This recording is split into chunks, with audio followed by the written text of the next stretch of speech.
Hi, everyone. My name is Brooke Ennius, and I am the president and founder of Rock the Stage Fitness, which is a company designed to help young ladies who are interested in pageantry get into the absolute best shape of their lives. I've been able to do this in this space for about 20 plus years, and I'm so grateful to be able to have some of my former clients on to be able to share their stories and really inspire you. So today, my guest is really iconic in the industry space. You may know her as a former Miss USA, and others of you may know her in different categories of life, but I'm talking about the Deshauna Barber, now Eccles. Yes.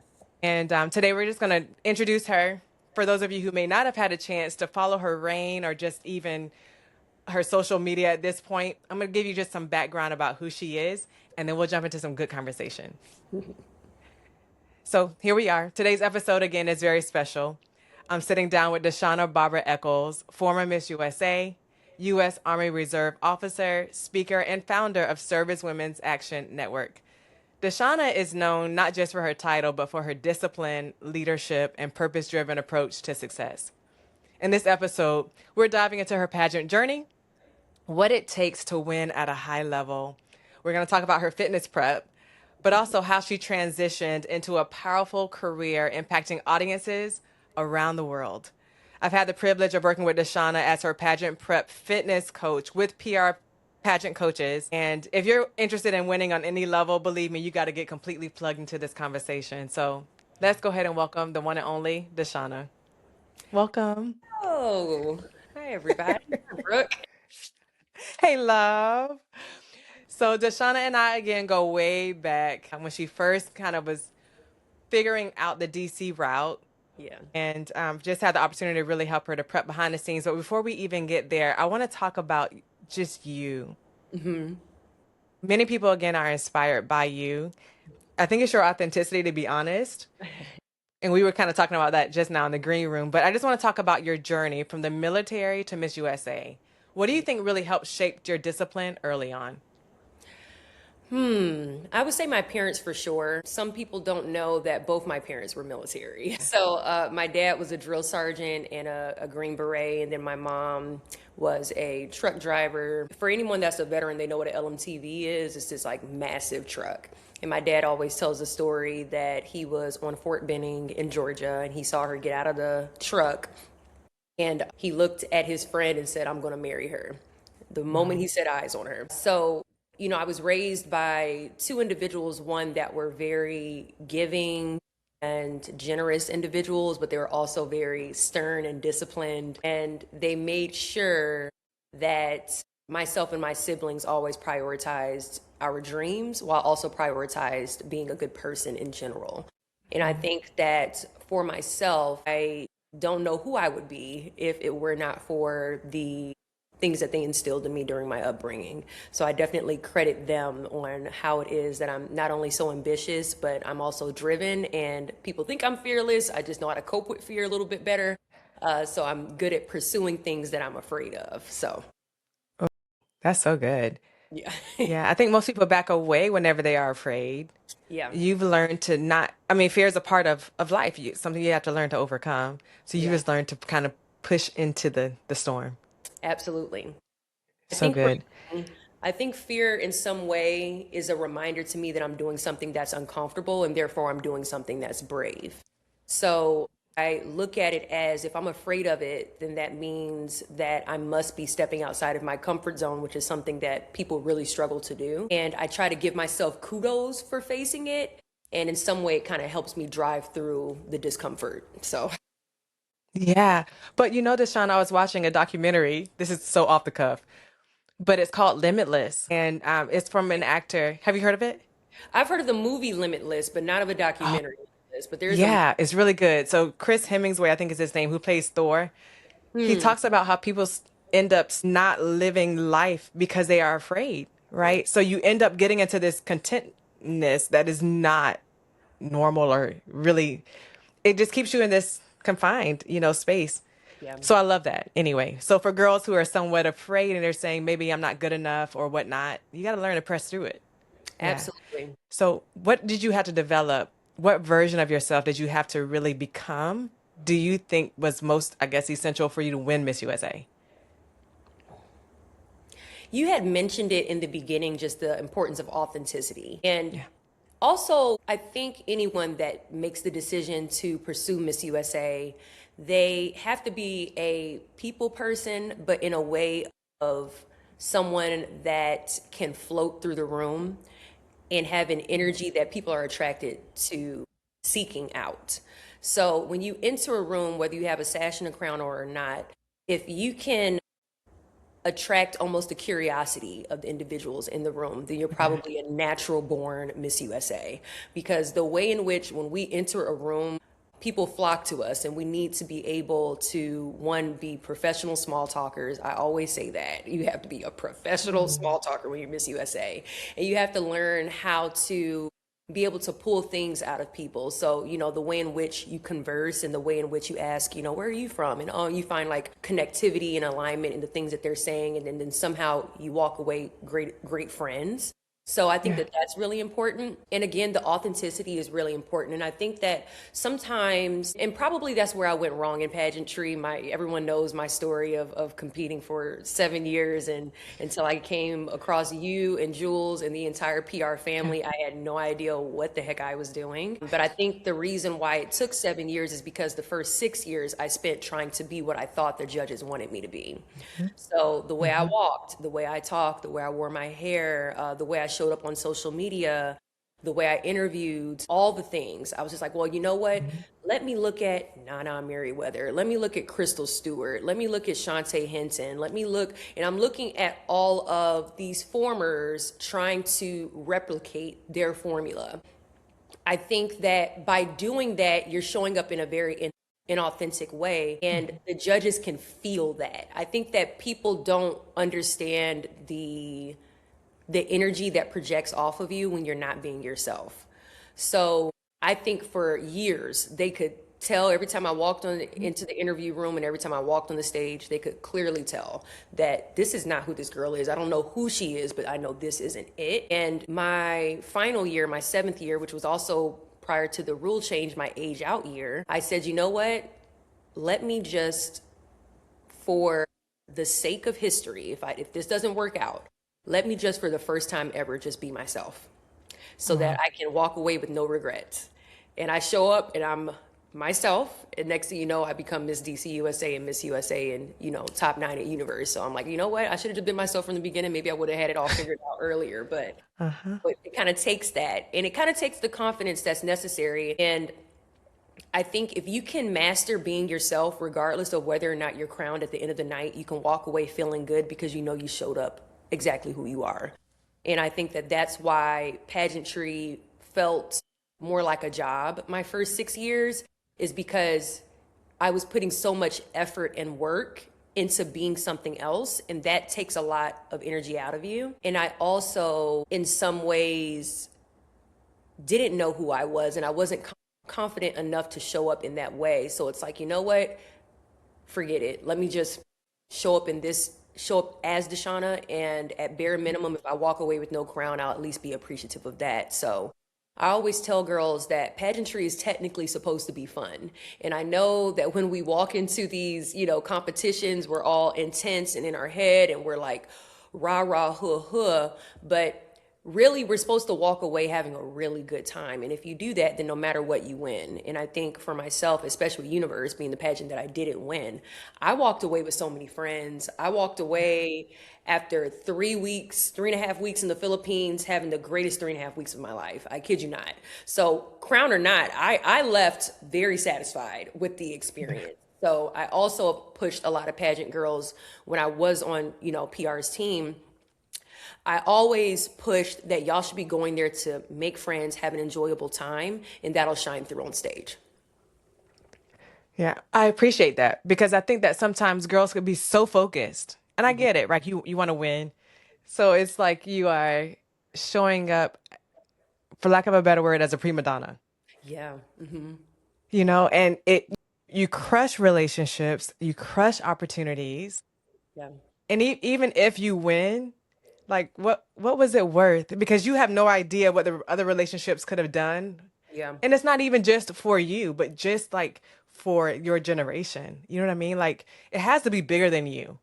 And so I'm going to segue here because I feel like this is something else that you've done extremely well as a Miss USA and something that I truly admire because if this crown is all about just selfish ambition, Mm, I just feel like, you've missed the mark of the influence that you've been given. yeah. And so why did you start competing, Deshauna? Probably out of curiosity. I know this sounds random. I actually don't know if I stepped into pageantry for a noble reason. I think that in the end, I found my calling in serving veterans, but the reason why I stepped into it was really out of curiosity because I actually, people that see me on a daily basis, this is not what I look like. Okay, my husband found out very quick. He thought he was marrying Miss USA. That is not who I am. Like I'm really Deshauna. So what I mean by that is that, growing up with two military parents, I'm a tomboy through and through. So doing my makeup, wearing dresses, wearing high heels, getting my nails done, caring about my appearance in that way, at that level, was never Mhm. something that was a priority for me. So usually I'm walking around here barefaced, no makeup, some sweatpants and a tank top. And that's usually my go-to outfit. And my husband's like, what's going on? This is not what I thought I was married, but he's okay now. He's fine. He's fine. But I find it so interesting that people are like, oh, you must have been just a very girly girl and all the things because they see me Mhm. now and they see how I show up in the world front facing and that I do look very feminine, but I don't know if I define that that's who I am at my core. I think that I Mhm. have pieces of me that really enjoys that femininity and that prim and proper experience, but I never grew up in that way. I didn't, Barbie dolls and stuff like that. My mom was a mechanic. After she got out of the military, she Wow. became an auto mechanic. So anytime I had car troubles, I didn't call my dad like most people do. I would call my mom. I mean, she could Wow. rebuild an engine from scratch. She was that good. And so that's the type of household I grew up in. So when I was Sure. first approached by a pageant recruiter back in 2009, she talked about pageantry in this way. And I saw these pageant magazines, and I'm just like, wow, these girls look beautiful. And there was some weird piece in me in my brain, right up in this area, where like the universe opened to something that had never been exposed to. So, right after meeting the pageant recruiter, a couple weeks later, I signed up for Miss Virginia USA. And I went to go and try on a dress for maybe like the second time in my life, beside prom. And I tried it on, and just like this different part of me opened up, and I started feeling excited to explore that side. And after exploring that side and stepping into pageantry, that's when I start realizing, okay, it's actually really not even all about the pretty dresses and the pretty makeup. That's a part of it. But the goal is technically to make societal change. And that's when I started realizing that unless you really pay attention to pageantry, you're going to stereotype it as this very self-centered and objectifying space until you realize that all these women are so Mhm. generous and so kind, and many of them really do want to use this platform to be able to push towards a philanthropic cause. So I think that my reasoning behind pageantry has evolved with time, but the initial reason was actually just curiosity. Yeah. Yeah. And you have many, I think, young ladies and even older women who I speak with, they're just like, I just want to know what it's like, you know? Hmm. It's just that curiosity. But then I think also it's a higher level of development that we are all seeking after. Yeah, to say, well, what is possible? What is really inside of me? And to your point, when you first started, you said, I really didn't know who I was. Hmm. All of us had to take that journey, right? And just self-discovery, figuring things out, understanding the divine design that we all have, you Yeah, know? And so it's all a part of the process and it's just beautiful. it is. I want to kind of go back then to your prep and then we're going to go back into just you. Hmm. So you said you tried for 6 years, pretty Yeah. much just trying to figure it out on your own. And Hmm. then eventually you said, you know what, I need help. Yes. I want to understand what was the process like in terms of that prep. You don't have to give grand detail, but Mhm. what was the difference between you trying to do it yourself and then utilizing experts? So I think I was all tapped into the internet. So, I mean, every single pageant YouTube video, training video that you could find, I was on there practicing my interview. I was looking over at some of the previous dresses that girls have worn that they've been successful in. And I would go on eBay and look for used dresses that somewhat similar to some of the queens that I've seen in the past. And hair wise, makeup wise, no clue what I was doing. I mean, I would just throw on the thickest wig possible that sits about this high off my head, praying that I can make it look more realistic. And it was just terrible. So, I mean, prep for me was just throwing something at the wall and seeing what sticks. I think with anything, when you're investing a lot of money, and I think that sometimes people are like, oh my gosh, coaches are so money. They're so expensive. And, you know, some are, some aren't. But when you really think about the investment that it takes to step into a pageant and lose before you even get there, that's expensive too. So all of the money that I spent over the 6 years of trying to do it myself, if I had gotten a coach sooner and invested into the coach, I would have saved a lot of time and a lot of money. So Yeah. I do think that for any dream, there is an investment attached to it.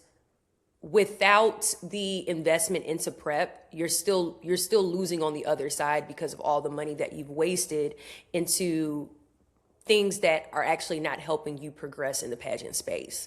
So I had to realize that hey, after so many years, whatever you're doing, sis, is not working. So we need to change routes here. And I got tired of walking into these rooms and feeling like everyone else looks so much put together than I am. Like I feel like I completely stand out, that I'm not really matching the level of the competition that I'm going against. And I can't quite figure out what it is. And that's why I think coaching is so important. And I think it's so important to have someone that has been there, that has done that has, you know, a proven track record of having successful winners and individuals that come out having made progress in their rankings once they compete.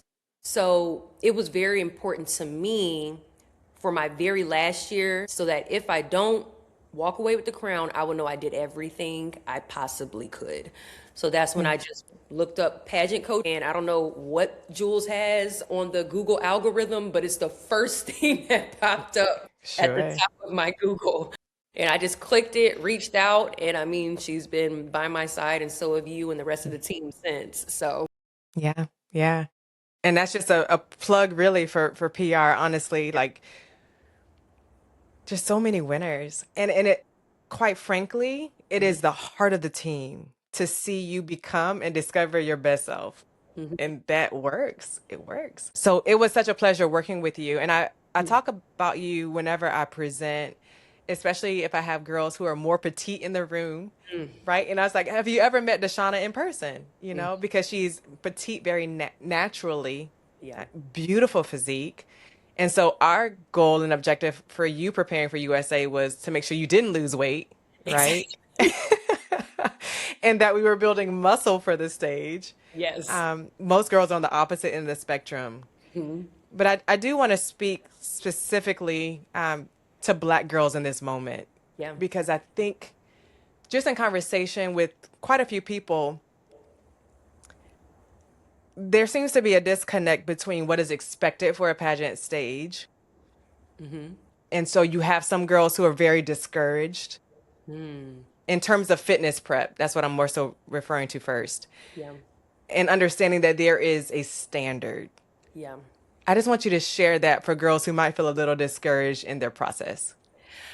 I would say the goal it should always be to be the best version of yourself. So I have this very rare frame where I just like, how did the curves just completely bypass me? What happened? So, you know, I don't know what happened, but it's just what.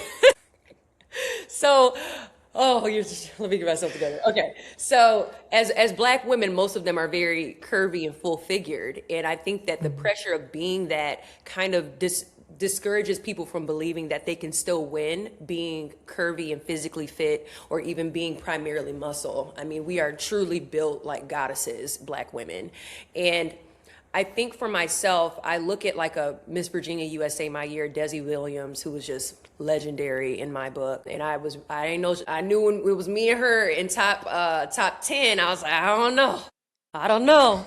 So in my opinion, she was actually what I felt to be one of my biggest competitions. But she was the sweetest. But she actually has a frame that I would define as very beautiful, curvy, and very muscular. And when I don't know, people really needed to be there. You were there, right? Were you at the T-Mobile Arena during I 2016? wasn't. Oh, you weren't there. When Desi walked on stage, I mean, the audience went crazy because in Wow. comparison to all of us that had, like a slimmer frame and a petite frame, she just looked ripped. Like, I mean, she looked beautiful. And I mean, the energy and the hair was flowing. Her walk was incredible. And I was just looking at her like, man, I love this girl, but I gotta keep my eye on her. So, and me and her are friends now. I love her so much. We were friends back then. But I think that for me, when there are women that are feeling discouraged, you never want to copy, but you definitely want to look for someone that gives you hope. And I think Hmm. for women that are looking at their bodies and they're saying, I don't know, like if I'm too curvy, or if I'm too this and I'm too that, find that inspirational model to you and let that person be the reminder that actually you can, that actually it has been done before. And I think that that's why even me stepping into being Miss USA, there were a bunch of things that I talked to the Miss Universe organization about, because I felt like for myself, there were very few women that not only looked like me, but had my background. So it was very important to me to be able to showcase some of the things that come with being a Black woman in pageantry. And one of them was, it was really important for me to go to my homecoming at Virginia State at a historically Black college university. And they were very excited to send me there. They were okay with me stepping and strolling with my sorority and like all of the things that I don't know if that organization had been so Yeah. exposed to in that way. So I think that even for queens that end up getting the crown, it is your responsibility to break whatever box they have placed on us. And one of my primary goals was Afro kinky hair. I was someone that felt very heavily in the need for hair diversity on the stage.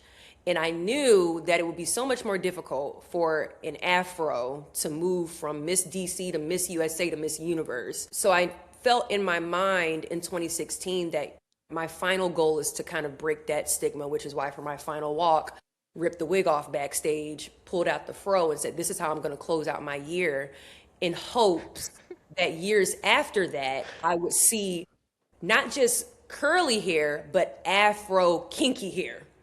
And then that next year, here comes Hmm. Davina Bennett, Jamaica at Miss Universe. I'm not saying this because of me. I'm just saying Sure. that this was an incredible moment to see a fro like that walk on stage. So Hmm. sometimes we, one, have to look for our inspiration to guide us and remind us what we're capable of doing and what we're capable of accomplishing. And then on the other side of the coin, we have to be the change too. So I think for myself, it was very important for me to be that change for Black women, for women, of course, but really for Black women. The goal of, I need to see more of us. And quite frankly, there's so much more diversity that I want to see on the stage. I can't wait until we have what I would deem as like our first plus size, Miss Hmm. USA, our first whatever. There's a long list of firsts that I'm excited to see. And of course, being the first military. And then now we have Alma Cooper, who I love. And now we have, a former Miss America that was an Air Force pilot. So these are all things where if you walk into your crown and you walk out and nothing has changed, you have to ask yourself, what Ooh. could I have done to make sure that I trailblazed some sort of positive change within this pageant industry? And that's why it was a priority for me to find the things that I wish I had seen that would have given me faith to believe that I was capable of accomplishing the goal of being Miss USA. So I said, you know what, let me do some wiggling around here so that I can pave something for Black women to have an easier road ahead of them when they go to walk on that stage. So yeah. Can somebody just drop this mic, please? Like now. Thank you. Deshauna, it's really refreshing, I think, just to see it, just to have the boldness. And I think like when you walked out on stage for your final walk, there were women who are not at all associated with pageantry in my feeds who were posting. Oh, I great. mean, they were so proud, you know? And I think that's what I wanted to talk about, right? The influence that a person can have in positions of opportunity Yeah. to cause a shift. You did cause a shift, you know? Thank you. Whether or not Jamaica was influenced or not by you, or whether we want to credit that, maybe she could let us know. She could post below. Yeah. I need the But man. I know for sure that an entire generation was affected by that one decision that you made. And I feel like there's so many other things that we can see in the nations that need attention Yeah. and just people who are bold enough to step into the storm. Yes. Okay, so let's. My time is up with you, but I knew it was going to run over because it's just that impactful. Yeah. But let's just talk about your now. Okay, Yes. so you can start it off, or I can ask a question. Well, yeah. Let me see what your question is, and we can go whatever direction. Yeah. Okay, that sounds good. Okay, so now for those who may not know, you have just a speaking career that Yes. you've really forged very well. Thank I want you. to know, how did you find your voice? When did you realize your voice and your message were just as impactful as a title? Because sometimes girls stop at Miss USA, Yeah. right? And but you've been able to say, hey, no, I actually see and have discovered, as you said earlier, my calling.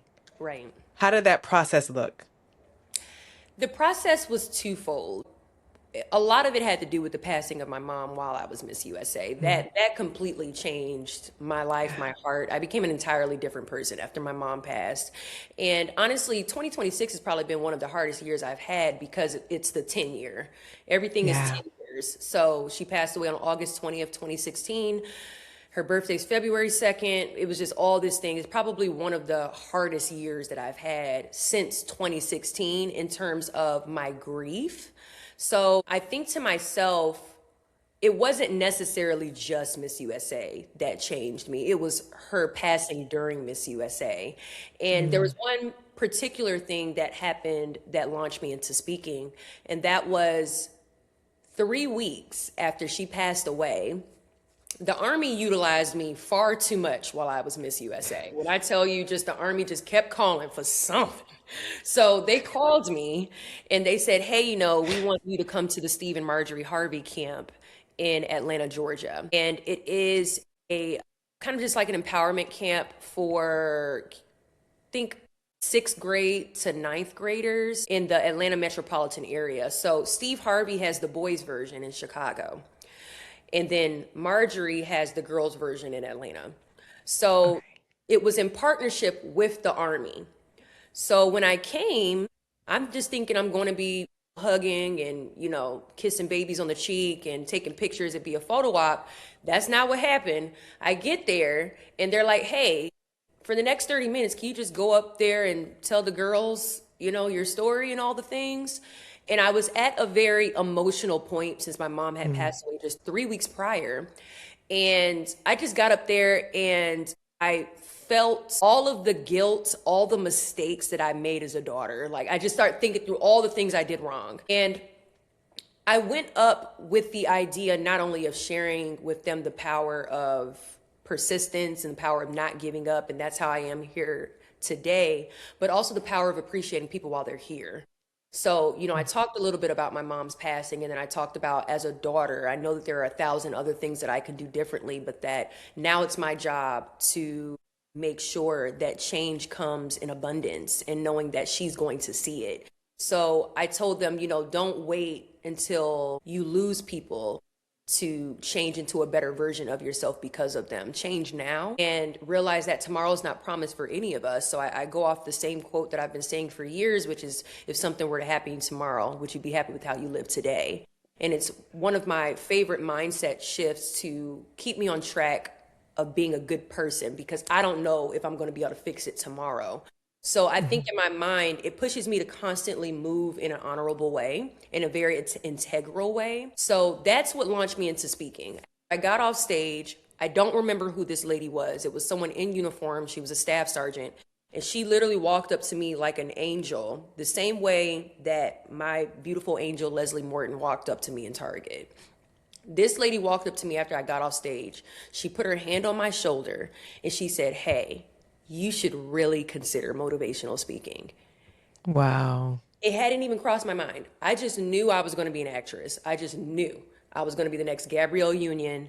And then I realized, you know what? I actually don't really like the spotlight in that way. So motivational speaker is a good adjacent thing where I can like make impacts. People know who I am, but it's not Hmm. an unhealthy level of fame that I'm not interested in. So Yeah. that's how that came about. And then we did so much volunteering. We did so much work at the VA. We did so much, lobbying on the Hill for veterans. And that's when I started realizing the desire that I have in my heart and the calling that I have in my heart to support veterans at every level. So both of those things happened while I was Miss USA. And it's almost as if once my Miss USA year was over, I knew exactly where I was going. I knew the exact direction. Something in my spirit said, this is going to take you where you need to go. And now I guess I'll do my announcement. You're getting the exclusive, Brooke. You're getting the exclusive where, for Drum those that roll. don't know, drum roll, I am now the president of Veterans Community Project here in St. Louis, Missouri. It is a incredible national nonprofit that builds tiny homes for unhoused veterans. And I start on Tuesday. So on April 28th, I know this is coming out sometime in April or early May. So the announcement will already be there. But I have been probably the most emotional that I've been for the past 4 or 5 days since getting the job offer. And I visited the building yesterday. It's this huge 6,600 square foot building. And literally across from the building is this entire acre of tiny homes that they're either partially built, they're completely built, but their goal is to get up to about 50. I think they're at about 20 now, and then 20 are being built. The way in which I've worked in the veteran space, I was president of Service Women's Action Network from 2019 to 2023, and our entire goal was advocacy. So the thing with advocacy is that's legislation, that's policy. It's not Sure. something physical, it's not tangible. Whereas these tiny homes, I can walk in and see the fruit of my labor. So it's like a very different experience to be a part of a direct services veteran service organization. And I think that's what I'm most excited for, where policy is important, legislation is important, Mhm. but policy also moves very slow. So you're putting in so much work to be able to pass a bill, and y'all have been working on it for years, versus a tiny home where I can literally see the veteran walking into the home that we built for them. And I've just been emotional. Been, Wow. I feel, now I ain't come on this podcast to cry now, so let me get myself together. Okay, I'm getting myself together. I am taken aback by God's favor. Taken aback. The way that this role fell into my hands by random, was not looking for it, was just going to stick with speaking. I have my own nonprofit called Women Veterans for Change. It's like eensy weensy, but it's the way I can scratch that itch of giving back to veterans. But that and speaking has just been my focus. And one random day I'm on the phone with my sister and she talks about her friend looking for a job. And I was like, oh, there's this really cool place called the Rome Group. So I went onto the website and then sent it to her. Not because I'm looking, but because her friend is looking. Mhm. So I go and I look and I go to send her the link, and the very thing at the top is Veterans Community Project, President, Executive Director, looking for someone to replace. I'm like, so I just submit by whim. It was like Wow. maybe February or early March, submit an application on a whim, not thinking anything of it, not realizing that it's probably my destiny to be in this role because things fell so perfectly. It was scary. And I'm intimidated by this role. I'm scared as heck. But just like we talked about in the very beginning, I am someone that moves towards fear because to me, it tells me that I'm doing something great. And the pressure reminds me of the strength that I have to be able to push through the things that I'm uncomfortable with. I went to the building on this past week and it's humongous. It's all these staff members, it's all these veterans that are coming in and out. And I'm just like, this is a lot. But I also say to myself, but you're going to do it. You're going to figure it out. You don't know everything, but Yes. you know how to figure it out. And I've always gone through the slogan of, I may not know everything, but there's no one here that can outwork me. So I think in my mind, if you can take that into every position you have, knowing that you don't know everything, but knowing that no one can outwork you though, no one can tell you nothing. So that's how I think. That's how I move. That's the stages that I walk on. That's the energy that I keep, is that I acknowledge I am not aware of everything, but I acknowledge that you can't outwork me. I'm the hardest working person, and that if I don't have the answer, I know how to figure out how to get it. And I think that that's kind of the hustle and bustle that's necessary to be successful in this world and in this economy. We have to really stand 10 toes down on our ability to find the answer and to push ourselves to work, even sometimes beyond our limits for whatever calling. So I think for myself, hard work, exhaustion, all the things, you work differently when you're in your calling. So in speaking, I'm exhausted. In this work, I know I'm going to be exhausted, but it's my calling. So it's so much easier to show up.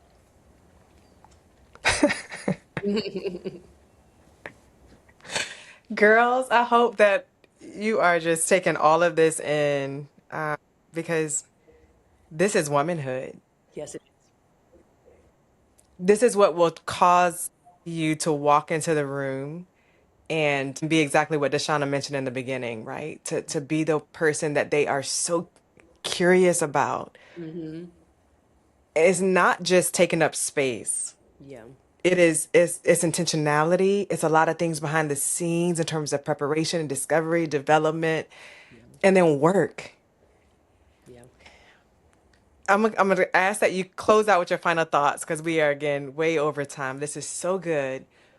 But I think sometimes girls think that, just aesthetically it's enough. Yeah. But what I appreciate is you're bringing balance to this conversation. Everybody is pretty in this space. Everybody is, have probably been told that their entire lives, and everybody has a story. Yeah. So the question is, what are you willing to take with all of this raw material and develop into what is next? Yeah. So anyway, what would be your final words of advice to our listening audience today? My final words of advice. One is have fun.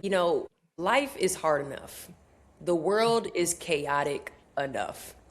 So every day I wake up with the goal of having fun today. And it can be fun work, it could be fun relaxation, it could be fun travel, whatever it is. But I have been pushing myself to have fun because I've just been feeling the weight of everything that's going on. And if we bear too heavily into seeing the atrocities that's happening all over the world and the unfortunate things that happen just on day-to-day life, we'll be consumed by it.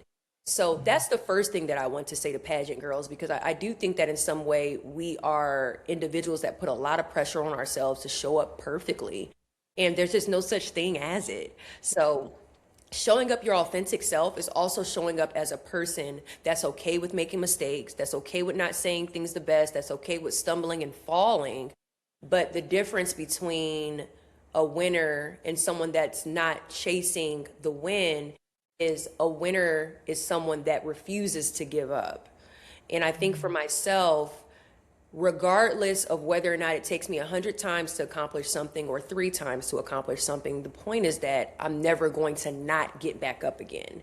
And I think that for us, pageantry is, because it's rooted in a scoring system and there's one goal and it's the crown. It's very easy to allow that defeat to affect your confidence. So one, showing up yourself, having a good time, and making sure that you are representing the core of what you want to see in the world. And as long as you're doing that, then you're going to succeed. As long as you're doing that, then you're going to walk away with more friends and enjoyable time. And then also just from the mental and emotional health side, when we were in the green room, we talked about Chesley. Chesley was a good friend of mine, and her funeral was one of the hardest experiences of my life. But Chesley is someone that, to me, is a reminder that we are all going through something. There's always someone going through something, no matter how amazing and incredible their social media looks, no matter how amazing and incredible their life looks. And I think that if we as human beings, because social media has fooled us into believing that there are people out here with perfect lives, I think that what makes my mental health, because I struggle with mental health, I always have. One of the things that has made my mental health journey a lot easier is by recognizing that I'm not the only one experiencing it. I'm not fooled into believing that just because this girl is smiling in her selfie that she's the happiest. And I think that it's so much easier to face your troubles when you know that you're not alone in them. So for all of my pageant girls, realize that we're all going through something. I know you're looking at me, you're like, oh, Deshauna might have a perfect life. It is not perfect, honey. It's not perfect. I'm constantly battling with the own things that I'm going through. And I hope that that brings them some comfort by knowing that even she can go through something, even she can go through something. So I'm not unique in my troubles, that my troubles are troubles that human beings experience. That's the human effect. That's the human experience, is ups and downs. And as long as we embrace it as a part of a process, then that makes it so much easier to face the hardships of life. So my closing statement to all of my pageant girlies is that there's always going to be life at the end of the tunnel. You just have to keep walking towards it. So that's how I'm constantly moving, like Nemo, just keep moving, right? Just keep swimming. Yes. Bro, you're right. Just keep swimming. Crop that out. Crop that out. No, I'm kidding. I'm kidding. But yeah, just keep swimming. But human beings, we're going to keep moving. But yeah, I think that's my closing statement, Brooke, is just keep swimming. Oh, so good. So I told Deshauna in the very beginning how grateful I am for her presence. And I just want to say that publicly here as well. There's so many other things I'm sure that even you all want to know and discuss and such. But I'm hopeful that this segment was just something that really just refreshed you. Yeah. And Deshauna, I'm really looking forward to celebrating with you. Hopefully, if this job allows, this new position that you have, to break away from Miss USA as we celebrate 10 years Yes. of watching you in a very grand way. Even though, again, you may not fully recognize, I think, the impact that you've made, but it is worthy of celebration. And I look forward to being at Miss USA this year and being able to just celebrate this decade of your legacy thus far. Thank you, Brooke. I'm My excited. pleasure. Good. Awesome. Well, ladies, leave a comment. Let's hear what you think about this episode. And just make sure that you share. There's plenty of space, y'all, at the top. Just Yes, being honest. And if you just take the information that Deshauna shared, that wisdom that she just really just poured out, you'll recognize that it's you. You're the gift. Your uniqueness, the way that you're designed. Just a matter of you tapping into it, allowing that potential then to become your power. So thank y'all for tuning in, and we'll see you on the next episode. Thank you, Deshauna. Thanks. All right. Bye, everybody.